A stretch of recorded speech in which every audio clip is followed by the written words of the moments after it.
Assalamualaikum sobat rekap, kembali lagi dengan saya Thomas 12 di channel Thomas Rekap ID. Kali ini kita bakal membahas konten bahas karakter game lagi, apalagi kalau bukan Omni-Man, salah satu karakter DLC yang muncul di Mortal Kombat 1.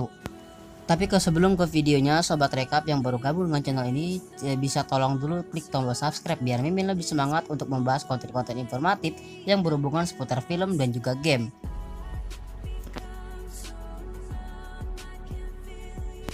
Setelah sempat dipamerkan sekilas sebagai konfirmasi konten DLC pack pertama yang mereka tawarkan, Mortal Kombat 1 akhir secara khusus memamerkan sosok Omni-Man, karakter asli dari komik Invincible yang mencapai popularitas tinggi setelah diadaptasi menjadi film kartun dari Amazon Prime. Ini terlalu begitu perkasa dan garang di saat yang sama. Seperti yang bisa diprediksi, serangan Fatal Blow dan Fatality yang ia usung juga terlihat brutal dan kreatif di saat yang sama, menggunakan tubuh penumpang kereta sebagai sumber damage. Kenapa tidak? NetherRealm Studio baru-baru ini memamerkan aksi brutal Omni-Man Mortal Kombat 1 dari serial animasi Invincible. Karakter Omni-Man ini akan jadi DLC pertama yang akan hadir dalam game Mortal Kombat 1. Dalam pengumuman mereka, NetherRealm Studio mengungkapkan bahwa mereka telah bermitra dengan Crickman dan tim produksi Invincible untuk membawa karakter Omni-Man ke dalam dunia dan universe Mortal Kombat 1.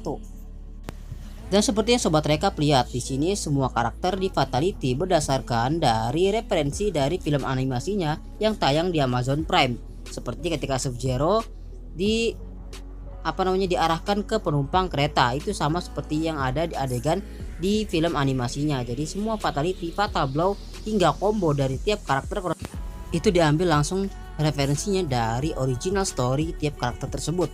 Contoh seperti yang dialami oleh Omni-Man, itu adalah karakter yang ada di serial Invincible yang tayang di Amazon Prime. Jadi di sini setiap Fatal Blow atau combo atau apapun, bahkan termasuk percakapan, intro, dialog antar karakter, itu referensinya juga diambil dari film animasi tersebut. Jadi memang belum pernah ada versi live action dari Omni-Man ini. Jadi ketika muncul di Mortal Kombat 1 itu sangat keren banget. Jadi bisa dibilang kan dari kartun ke manusia gitu ya kan, dari kartun sampai ke live action, jadi keren banget gitu ya.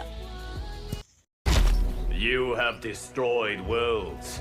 I have erased whole timelines.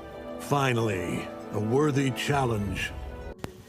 Terlihat dari percakapan barusan, memang si Omni-Man ini merasa dia bakal menemukan lawan yang seimbang bila lawannya tersebut sudah berada di level dewa. Jadi di sini dia mengatakan hal tersebut adalah sebuah lawan yang sangat seimbang ketika dia bertemu dengan Fire God Liu Kang, yang notabene memang Liu Kang di Mortal Kombat 1 sudah menjadi seorang dewa api. Disinilah kenapa si Omni-Man merasa si Liu Kang adalah lawan yang seimbang baginya. Namun sebenarnya lawan seimbang bagi seorang Omni-Man bukanlah seorang Liu Kang, melainkan superhero yang sama sepertinya. Jadi di Mortal Kombat 1 ini di DLC pack-nya enggak cuma Omni-Man, ada karakter yang bernama Homelander. Nah, untuk pembahasan Homelander, Mimin udah buat video tersendiri. Kalian bisa aja langsung cek videonya yang nanti Mimin bakal taruh di pin komentar. Ya, kita lanjut ke pembahasan Omni-Man. Omni-Man adalah makhluk yang sangat kuat dan memiliki kekuatan super yang luar biasa. Dia memiliki kecepatan dan kekuatan yang tak terbatas serta daya tahan yang luar biasa juga. Dalam game Mortal Kombat 1, karakter ini akan memiliki serangan brutal yang dapat menghancurkan lawannya dengan mudah. Dengan gerakan-gerakan yang unik dan kekuatan super yang ia miliki, Omni-Man akan menjadi karakter yang menarik untuk dimainkan. Aksi Fatality juga terlihat mengambil inspirasi dari salah satu adegan ikonik dalam serial animasinya, mulai dari menggunakan tubuh lawan untuk membunuh para penumpang di kereta hingga menghancurkan tengkorak lawan hanya dengan bermodalkan tangan kosong. Omni-Man dan Tremor sudah rilis pada bulan November silam sebagai bagian dari DLC Combat Pack dengan harga $39.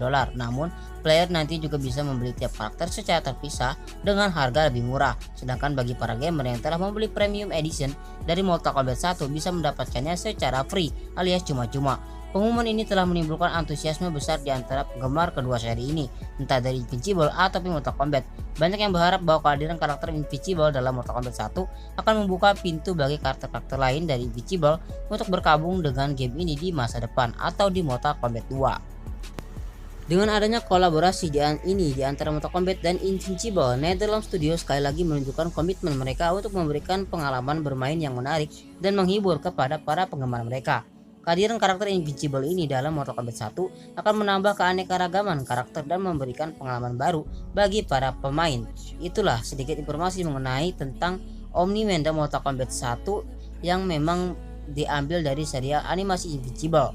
Yang jelas banget ini sangat menarik untuk diikuti, mengingat memang serial Invincible itu adalah serial superhero yang anti mainstream, dimana karakternya itu harus bermusuhan dengan seseorang yang anti hero. Siapa lagi kalau bukan bapaknya.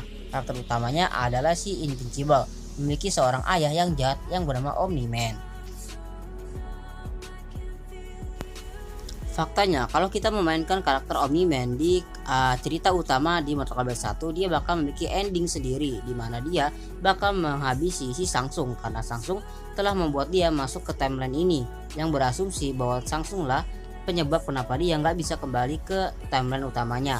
Disinilah Omni-Man yang mengamuk bakal menghabisi semua karakter yang ia temui. Enggak cuman menghabisi Shang Tsung, di sini juga terlihat Omni-Man terlihat memenggal kepala Liu Kang. Jadi bisa dibilang saking overpower dan kuatnya Omni-Man, ketika dia sudah marah, tak ada yang bisa menghentikannya.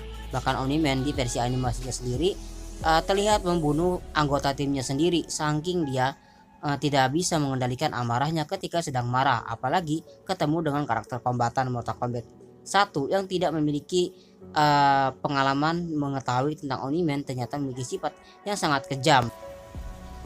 Setelah Omni-Man berhasil menghabisi Titan Shang Tsung dan menghabisi Liu Kang juga, dia berusaha untuk kembali ke timeline utamanya.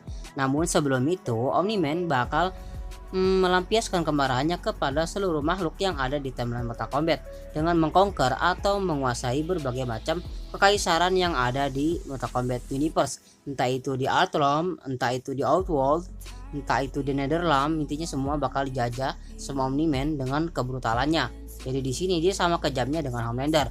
Namun sekejam-kejamnya Omni-Man, dia tetap kalau misalnya ketemu jalan pulang, ia bakal memilih untuk pulang. Beda seperti Homelander yang memiliki sifat membunuh sebagai hobi. Di sini Omni-Man sebenarnya tidak terlalu jahat. Dia sebenarnya masih ada hati nurani. Nah, Omni-Man yang berhasil menemukan jalan kembali ke timeline utamanya akan kembali ke dunianya, di mana di situ dia bakal ketemu lagi sama anaknya. Berharap anaknya bersiap ketika suatu hari nanti bakal bertemu sama sang ayah, mengingat mereka bakal ada pertempuran di timeline mereka sendiri, yang memang itu sudah kembali merujuk ke cerita utama dari serial Invincible yang tayang di Amazon Prime. Jadi bisa dibilang Omni-Man akhirnya bisa kembali lagi ke timeline utamanya, walaupun di situ akhirnya dia bakal bertarung lagi sama anaknya dan terbebas dari dunia Mortal Kombat 1 yang sebelumnya jadi tempat dia terjebak gara-gara Shang Tsung.